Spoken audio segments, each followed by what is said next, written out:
हरिवंश पुराण त्रयत्रिश सर्ग 33वां सर्ग। अथान्तर राजा वसुदेव श्रेष्ठ राजपुत्रों द्वारा प्रार्थित होने पर उन्हें शस्त्र विद्या का उपदेश देते हुए सूर्यपुर में रहने लगे।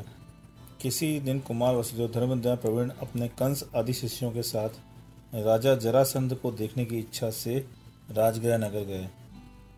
उसी समय राजगृह नगर से बाहर से आए हुए अनेक राजाओं के समूह से सुशोभित था।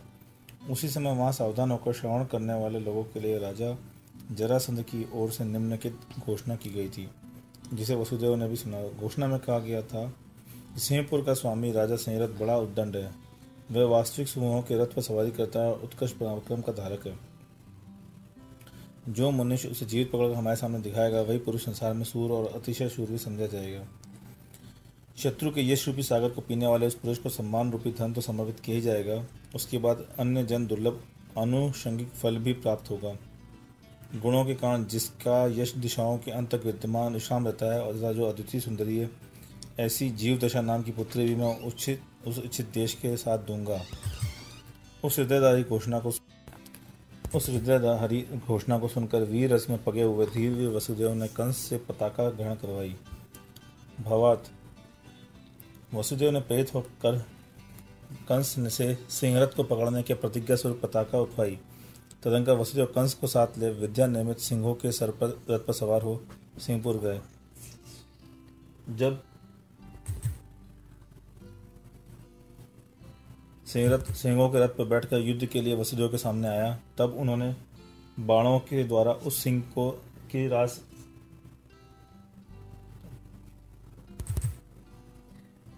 बाणों के द्वारा उन सिंहों की रास काट डाली, जिससे उसके सिंह भग गए। उसी समय कंस ने गुरु की आज्ञा से उछलकर शत्रु को बांध लिया। कंस की चतुराई देखकर वसुदेव ने उससे कहा कि वर मांग। कंस ने उत्तर, आर्य अभी वर आपके घर ही रहने दीजिए। वसुदेव ने शत्रु को ले जाकर जरासंध को दिखा दिया। शत्रु को सामने देख जरासंध संतुष्ट हुआ और वसुदेव से बोला, तुम पुत्री जीव दशा के साथ विवाह करो। इसके उत्तर में वसुदेव ने कहा कि शत्रु को कंस ने पकड़ा है, मैंने नहीं। राजा जरासंध ने जब कंस से उसकी जाति पूछी तो राजा ने कहा, हे राजन, मेरी माता मंजोदरी कौशाम्बी में रहती है और मदिरा बनाने का काम करती है। तदनंतर कंस के वचन सुनकर राजा इस प्रकार विचार करने लगा कि इसकी आकृति कहती है कि यह मदिरा बनाने वाली का पुत्र नहीं है। तत्पश्चात जरासंध ने अपने आदमी भेजकर शीघ्र ही कौशाम्बी से मंजोदरी को बुलाया और मंजोदरी मंजूषा का नाम की मुद्रिका लेकर वहां पहुंची। राजा ने उसे पूर्वापर कर प्राण पूछा तो उसने कहने कहा, हे प्रभु, मैंने यमुना के प्रभाव में इसे मंजूषा के साथ पाया था। हे राजन, इस शिशु को देख के मुझे दया आ गया था। पीछे चलकर हजारों उपालंबों का पात्र बनकर भी मैंने इसका पालन पोषण किया है। यह बालक स्वभाव से उग्रमुख है, कठोर वचन शब्द बकने वाला है। यदि यह पुण्यवान है तो भी अभागा जान पड़ता है। यह बच्चों के साथ खेलता था तो उनके सिर पर थप्पड़ लगाए बिना नहीं खेलता था। मदिरा खरीदने के लिए घर पर वेश्याओं की लड़कियां आती थी तो उनके हाथ से उनकी चोटियां खींचकर तथा उन्हें तंग कर ही छोड़ता था। इसकी इस दुष्पत्ति से मेरे पास लोगों के उल्हाना लगे, जिससे डरकर मैंने इसे निकाल दिया। यह शस्त्र विद्या सीखना चाहता था, इसलिए किसी का शिष्य बन गया। यह कांस की मंजूषा ही इसकी माता है, मैं नहीं हूँ, अतः इसके गुणों अथवा दोषों से मेरा कोई संबंध नहीं है। लीजिए यह मंजूषा। यह कहकर उसने अपने साथ लाई मंजूषा राजा को दिखा दी। जब मंजूषा खोली गई तो उसमें उसके नाम की मुद्रिका दिखी। राजा जरासंध उसे लेकर बांटने लगा। उसमें लिखा था, यह राजा उग्रसेन और रानी पद्मावती का पुत्र है। जब यह गर्भ में स्थित था तभी से अत्यंत उग्र था। इसकी उग्रता से भयभीत होकर इसे छोड़ा गया है। यह जीवित रहे तथा अपने कर्म ही इसकी रक्षा करे। मुद्रिका को बांचकर राजा जरासंध समझ गया यह हमारा भांजा है, अतः उसने हर्षित होकर उसके गुण रूपी संपदा से संपन्न अपनी जीव दशा पुत्री को दे दी।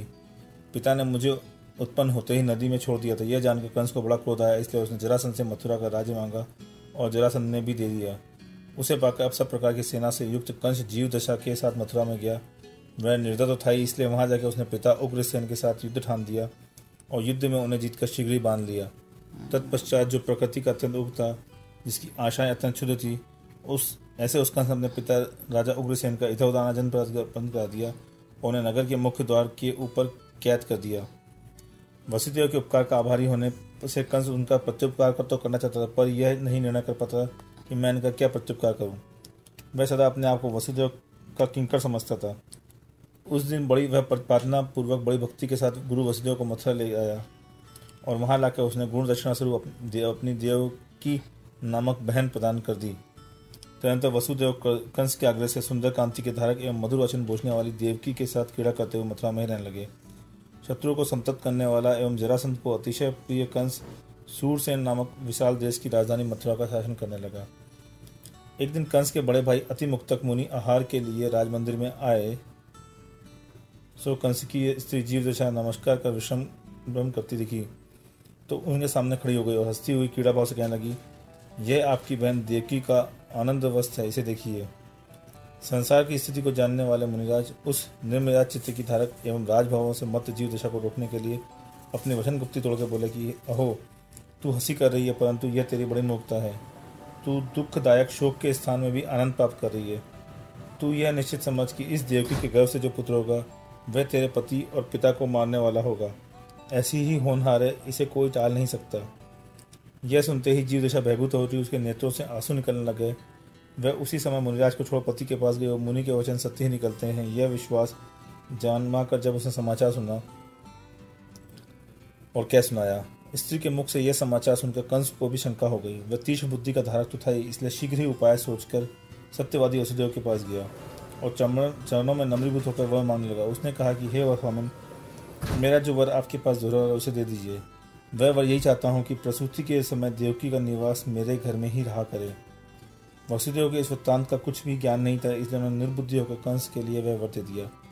भाई के घर बहन को कोई आपत्ति आ सकती है, यह शंका तो भी नहीं की जा सकती। पीछे जब उन्हें इस वृत्तांत का पता चला तो उनका हृदय पश्चाताप से बहुत दुखी हुआ।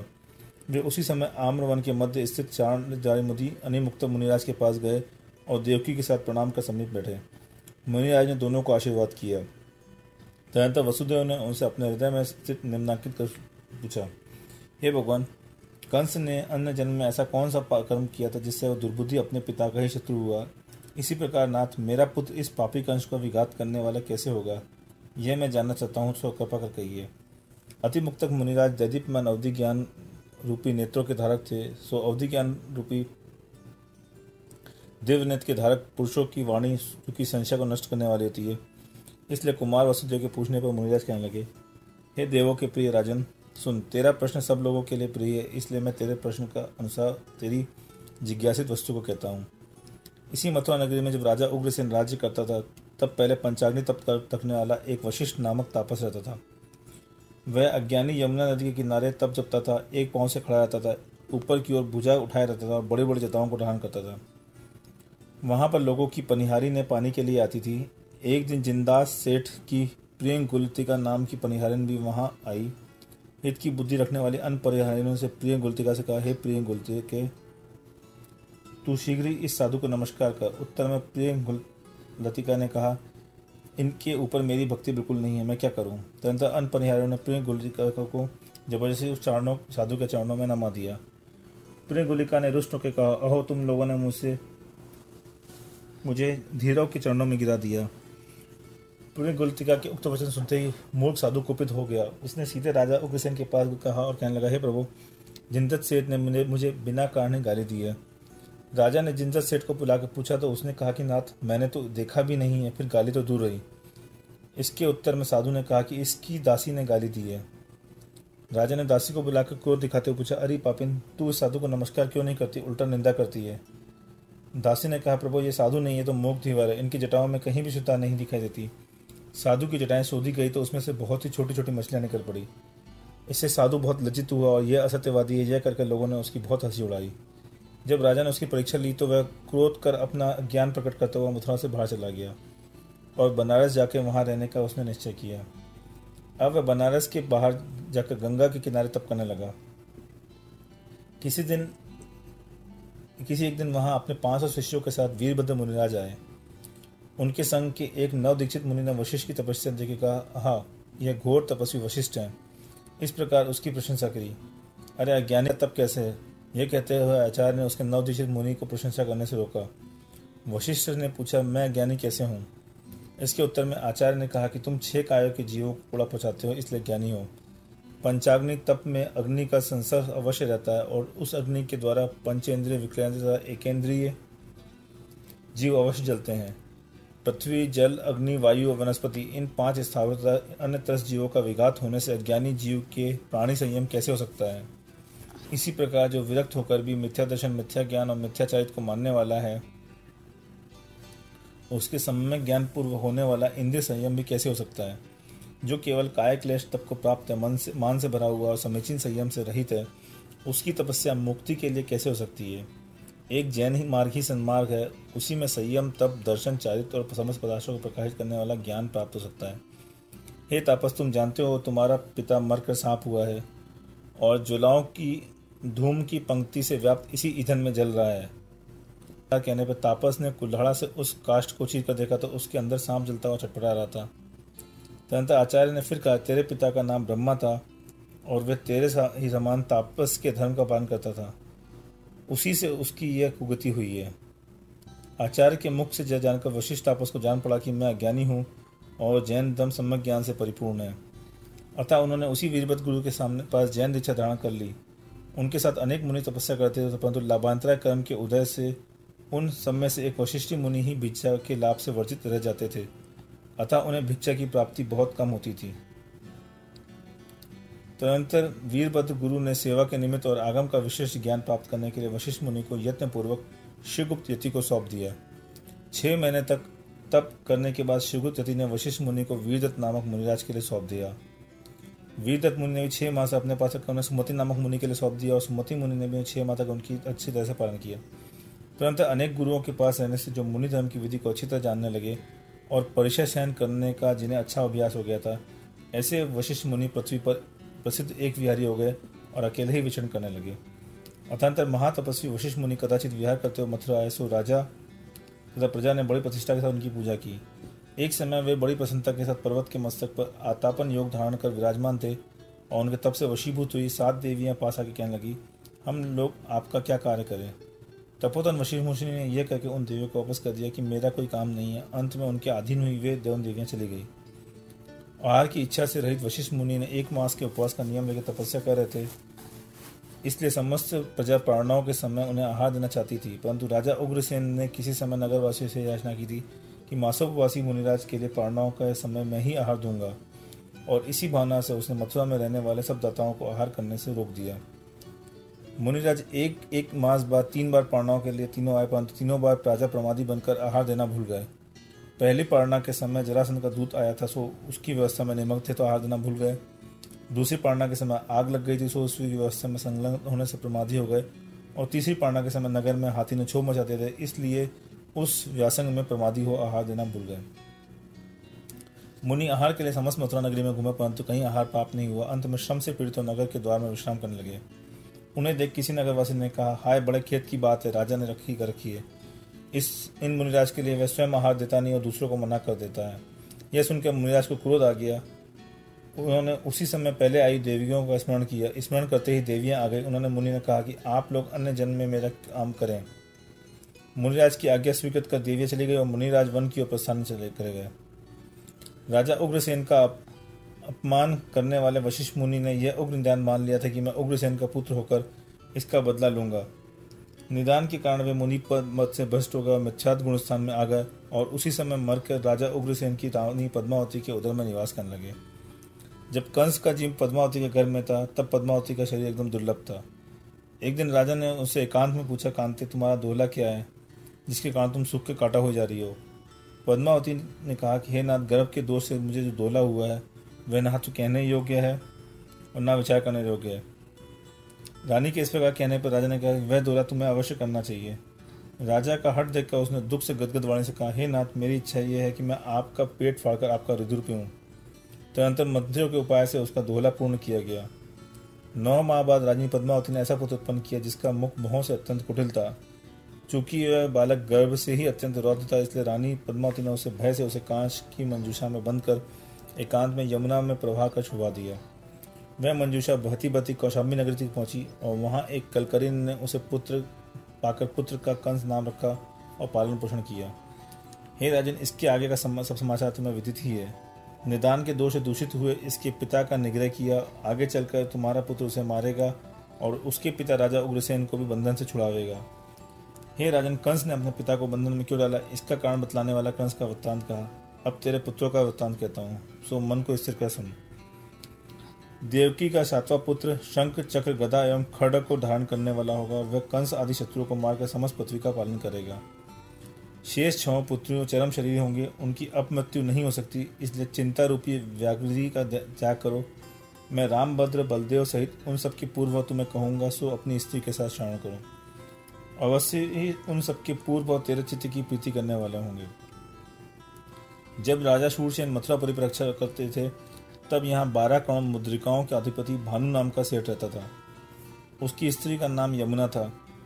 उन दोनों के सुभानु, भानुकीर्ति, भानुवेश, सूरदेव, सूतत और सूरसेन नाम के 7 पुत्र उत्पन्न हुए। ये 7 भाई अत्यंत सुंदरता स्वभाव से एक दूसरे के अनुगामी थे। उन 7 पुत्रों के क्रम से कालिंदी, तिलका, कांता, श्रीकांता, सुंदरी, धुति और चंद्रकांता ये 7 स्त्रियां थीं जो उच्च कुलों की कन्याएं थीं। कदाचित भानुसेठ ने अभयनंदी गुरु के समीप और उनकी स्त्री यमुना ने चिंदत्त आर्यका के समीप दीक्षा ली। 7 भाइयों ने जुआ और वैश्य व्यसन में फंसकर पिता का सब धन नष्ट कर दिया। अब उनके पास कुछ भी नहीं रहा तो सब भाई चोरी करने के लिए उज्जैनी नगरी गए। उज्जैनी के बाहर एक महाकाल नाम का वन है। वहाँ संतति की रक्षा के लिए छोटे भाइयों को रखकर 6 भाई निशंक होकर रात्रि के समय नगरी में प्रविष्ट हुए। उस उज्जैनी का राजा वृषभध्वज था। उसकी स्त्री का नाम कमला था। राजा वृषभध्वज का दृढ़ मुष्टि नाम का एक उत्तम योद्धा था। उसकी स्त्री का नाम वपश्री था। उन दोनों को वज्र मुष्टि नामक पुत्र था। युवा होने पर वह काम से प्रेरित हुआ, तब राजा ने विमल चंद्र की विमला रानी से उत्पन्न मांगी नामक पुत्री से उसको दिलवा दी। मंजी वश मुष्टि के लिए बहुत प्यारी थी। वह वीणा की तरह सदा उसी के साथ रहती थी और शुश्रूषा सेवा से युक्त सास के अनुकूल आचरण नहीं करती थी, अर्थात सास की कभी सेवा नहीं करती थी। इसलिए उसकी सास मन ही मन बहुत कलुषित रहती थी और निरंतर उसके नाश का उपाय सोचती रहती थी। एक दिन वह छल से उसे मारने का उपाय सोचती हुई बैठी थी कि इतने वसंतोत्सव का समय आ गया। उसका पुत्र वज्रमुष्टि प्रमद वन में कीड़ा करने के लिए राजा के साथ पहले चला गया तथा मंगी से कहा कि हे तू शीघ्र ही मेरे पीछे आ जाना। इधर सास ने मंगी को वसंतोत्सव में नहीं जाने दिया। उस दुर्बुद्धि ने एक घड़े में धूपिन जाति का जहरीला सांप पहले से बुला रखा था। अवसर देखकर उसने मंगी से कहा कि तू वसंतोत्सव में नहीं जा सकती, इससे दुखी ना हो। मैंने तेरे लिए पहले से एक सुंदर माला बुला रखी है, जा उस घड़े में से निकाल के पहन ले। भोली वाली मंगी ने माला के लोभ से घड़े में जो ही हाथ डाला तो ही धूमिल सांप ने उसे ढस लिया। मंगी विष के वेग से तुरंत ही मूर्छित हो गई और सांस ने उसे अपने भृत्यों द्वारा उस महाकाल नामक शमशान में जो यमराज के लिए विभवत्पन्न करने वाला था छुपा दिया था। वज्रमुष्टि जब रात्रि को घर आया तो सब वृत्तांत सुने उसे मालूम हुआ कि उसने बड़े स्नेह से अपने प्रिया मंगी को ढूंढने के लिए महाकाल शमशान में जा घुसा। उस समय उसके हाथ में एक चमकती हुई तलवार थी। उसी के बल पर निशंक होकर शमशान में घुसा जा रहा था। आगे चलकर उसने शमशान में रात्रि भर के लिए प्रतिमा योग लेकर विराजमान वरधर्म नामक मुनिराज को देखा।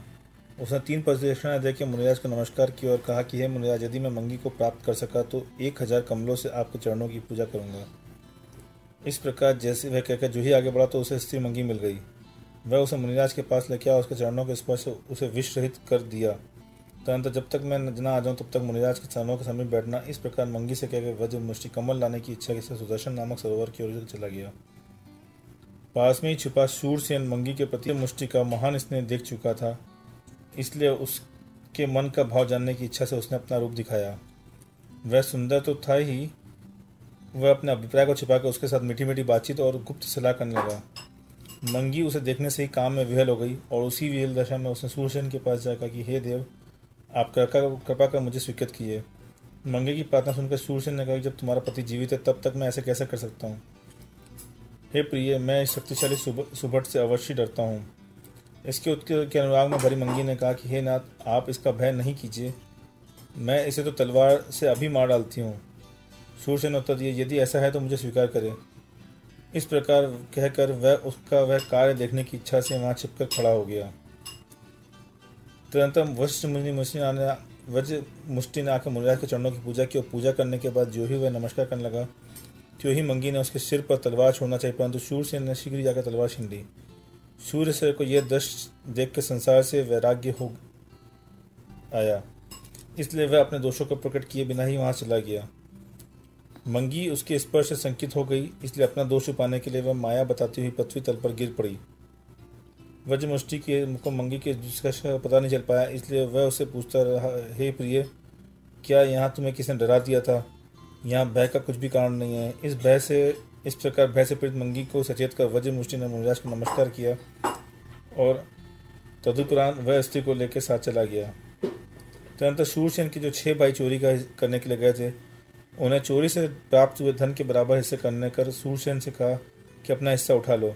शूरसेन ने हिस्सा लेने के प्रति अनिच्छा प्रकट करते हुए कहा कि जो लोग स्त्रियों के पीछे ही नाना प्रकार के अनर्थ करते हैं और स्त्रियां वज्रमुष्टि की स्त्री के समान होती है। इस वृत्तांत को देखकर 6 भाइयों ने विरक्त होकर उसी समय वर्धम गुरु के समीप दीक्षा ले ली और बड़ा भाई स्त्रियों के पास धन ले गया। जब उन 7 भाइयों के साथों से ने यह वृत्तांत सुना तो उन्हें भी विरक्त होकर दीक्षा ले ली। अंत में बड़े भाई सुभानु की बुद्धि भी ठिकाने आ गई, इसलिए उसने भी वर्धम गुरु के पास दीक्षा ले ली। अतः किसी समय अपने गुरु के साथ विहार करते हुए उन 7 मुनि उज्जैनी आए। उनके दर्शन कर वज्रमुष्टि ने उनसे दीक्षा लेने का कारण पूछा। उत्तर में उन्होंने वज्रमुष्टि और मंगी का यह वृत्तांत सुनाया, जिसे सुनकर वज्रमुष्टि को बहुत खेद हुआ और उसी समय उसने दीक्षा ले ली। उसी समय आरिका जिनदत्ता के साथ विहार करते हुए पूर्वक 7 आरिकाएं भी उज्जैनी आई। मंगी ने उनसे दीक्षा का कारण पूछा। उन्होंने जो उत्तर दिया उसको सुनकर मंशी ने मंगी को अपना पिछला सब वृत्तांत स्मृत हो गया, इसलिए उसने भी दृढ़ व्रत धारण कर दीक्षा ले ली।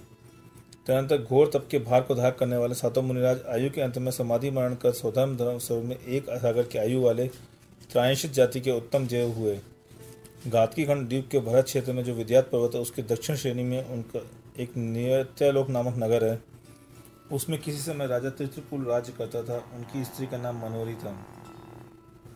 बड़े भाई सुबानु का जीव उन्हीं दोनों के चित्रांगद नामक का पुत्र हुआ और शेष 6 भाइयों के जीव भी उन्हीं के क्रम से 3 युगलों में रूप में गरुड़कांत, सेनकांत, गरुड़ध्वज, गरुड़वाहन, मणिचूल और हिमचूल नाम के 6 पुत्र हुए। ये सभी आकाश में आनंद से विचरण करते थे और अत्यंत उत्कृष्ट थे। चित्रचूल के ये सभी पुत्र अत्यंत सुंदर थे, अनेक विद्याओं को प्राप्त करने में उद्यत थे और मनुष्यों के मस्तक पर चूड़ामणि के समान स्थित थे। उसी समय मेघपुर नगर में सर्वश्री नाम का स्त्री का स्वामी धनंजय नाम का राजा राज्य करता था। राजा धनंजय और रानी स्वामी सर्वश्री के एक धनश्री नाम की अत्यंत रूपवती कन्या थी। धनश्री का किसी समय स्वयंवर किया गया। स्वयंवर में समस्त विद्याधरों के पुत्र गए थे, परंतु कन्या ने उसने अपने पिता के भांजे हरिवाहन को वरा। जब इसे अपने संबंधी के साथ ही विवाह करना तो स्वयंवर के बहाने छलपूर्वक हम लोगों को क्यों बुलाया, यह कहते हुए अन्य विद्याधर कन्या के पिता पर क्रुद्ध हो गए। तुरंत उस कन्या की इच्छा रखते हुए विद्याधर परस्पर एक दूसरे का वध करने लगे। राजा चित्रचूल के पुत्र भी स्वयंवर में गए थे। इस निंदनीय क्षत्रिय वध को देख के वे विचार करने लगे, ओहो, ये इंद्रियों के विषय की पापी के कारण है। इस प्रकार इंद्रियों की विषयों की निंदा कर भूतनाथ जिनराज के समीप दीक्षित हो गए। 7वां मुनिराज अंत में समाधि धारण कर महेंद्र स्वर्ग में 7 सागर की आयु के धारक सामान्य जाति के देव हुए और वहां से विभूति से चिरकाल तक सुख भुगते रहे। तदनंतर वहां से चित होकर बड़े भाई का जीव इसी भरत के हस्तिनापुर नगर के किसी सेठ की बंधुमती स्त्री से शंख नाम का पुत्र हुआ। शेष 6 भाइयों के जीव इसी नगर के राजा गंगादेव की नंद रानी से 3 युगल के रूप में गंगदत्त, गंगरक्षित, नंद, सुनंद और नंदीश्वर नाम के 6 सुंदर पुत्र हुए। रानी नंद यशा के घर में जब 7वां पुत्र आया तो अत्यंत दुर्भाग्य का उदय आ गया। उससे दुखी होकर उससे उत्पन्न होने वाला उस पुत्र को छोड़ दिया। निदान रेवती नामक धाय ने पालन पोषण कर उसे बड़ा किया।